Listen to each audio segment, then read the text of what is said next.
देश की सबसे बड़ी मेडिकल प्रवेश परीक्षा नीट यूजी 2026 पेपर लीक मामले में अब जांच तेजी से आगे बढ़ रही है। केंद्रीय जांच ब्यूरो यानी सीबीआई की जांच में एक ऐसे नाम का खुलासा हुआ है जिसे इस पूरे रैकेट का मास्टरमाइंड बताया जा रहा है।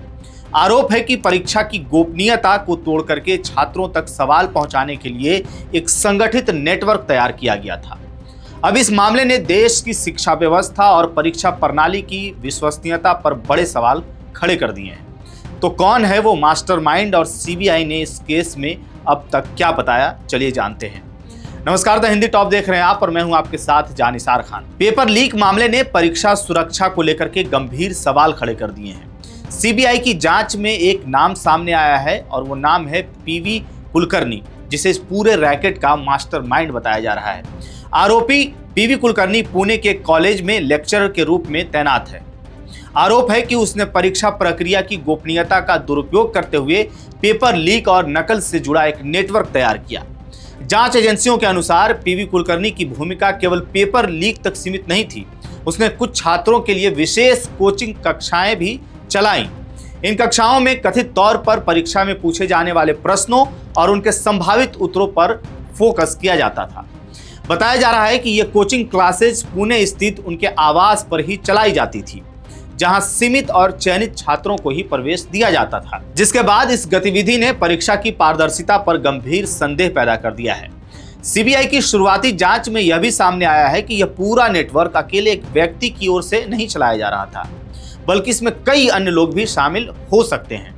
जांचकर्ताओं का मानना है कि यह एक संगठित गिरोह की तरह काम कर रहा था, जो परीक्षा से पहले ही छात्रों तक गोपनीय जानकारी पहुंचाने की कोशिश करता था।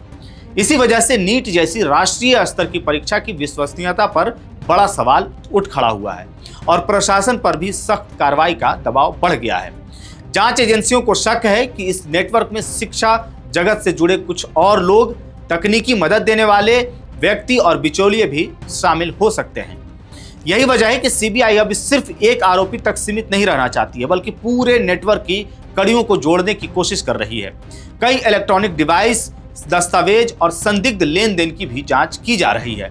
सूत्रों के मुताबिक आपको बता दें कि जांच में यह भी पता लगाने की कोशिश की जा रही है कि क्या परीक्षा से पहले प्रश्न पत्र डिजिटल माध्यम से शेयर किए गए थे या फिर ऑफलाइन नेटवर्क के जरिए छात्रों तक पहुंचाए गए थे। कुछ छात्रों और अभिभावकों से भी पूछताछ की जा रही है ताकि यह पता लगाया जा सके कि इस पूरे रैकेट का दायरा कितना बड़ा था। इस मामले के सामने आने के बाद वहीं छात्रों और अभिभावकों में भारी नाराजगी देखी जा रही है। लाखों छात्र सालों की मेहनत और तैयारी के बाद नीट जैसी परीक्षा देते हैं, लेकिन पेपर लीक की खबरों ने मेहनती छात्रों के भविष्य पर सवाल खड़े कर दिए हैं। सोशल मीडिया पर लोग भी लगातार परीक्षा प्रणाली में सुधार और दोषियों के खिलाफ सख्त कार्रवाई की मांग कर रहे हैं। वहीं विपक्षी दलों ने भी इस मामले को लेकर के केंद्र सरकार पर सवाल उठाए हैं। उनका कहना है कि जब देश की सबसे बड़ी परीक्षाओं में बार बार पेपर लीक की घटनाएं सामने आ रही हैं, तो यह सिर्फ एक अपराध नहीं बल्कि व्यवस्था की बड़ी विफलता भी है। वहीं सरकार का इस पर कहना है कि मामले की गंभीरता को देखते हुए जांच एजेंसियों को पूरी छूट दी गई है और दोषियों को किसी भी कीमत पर बख्शा नहीं जाएगा। लेकिन इन सब के बीच सवाल आखिर यही है कि आखिर पेपर लीक कैसे हो जा रहे हैं। सरकार आखिर इतने बड़े पैमाने पर जब परीक्षा ली जाती है तो उसकी सुरक्षा व्यवस्था क्यों नहीं टाइट कर पा रही है। हालांकि फिलहाल इस मामले में जांच तेजी से आगे बढ़ रही है और सीबीआई अन्य संदिग्धों की भूमिका की भी पड़ताल कर रही है। कई लोगों से पूछताछ की जा रही है और आने वाले दिनों में और गिरफ्तारियां होने की भी संभावना जताई जा रही है।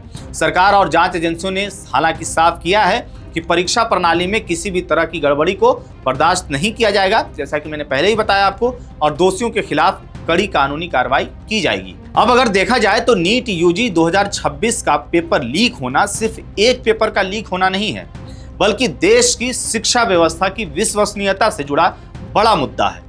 अब सभी की नजर इस बात पर है कि जांच एजेंसियां इस पूरे नेटवर्क का कितना बड़ा खुलासा कर पाती हैं और क्या भविष्य में ऐसी घटनाओं को रोकने के लिए कोई ठोस बदलाव किए जाएंगे या कोई नए नियम बनाए जाएंगे। इस खबर को लेकर के आपकी क्या राय है? नीट पेपर लीक पर आप क्या सोचते हैं? अपनी राय कमेंट बॉक्स में जरूर बताइएगा। मेरा नाम है जानिसार खान, आप देख रहे हैं द हिंदी टॉप। वीडियो अच्छी लगे तो चैनल को सब्सक्राइब कीजिएगा और हमें इंस्टा, फेसबुक और एक्स पर भी फॉलो कीजिएगा।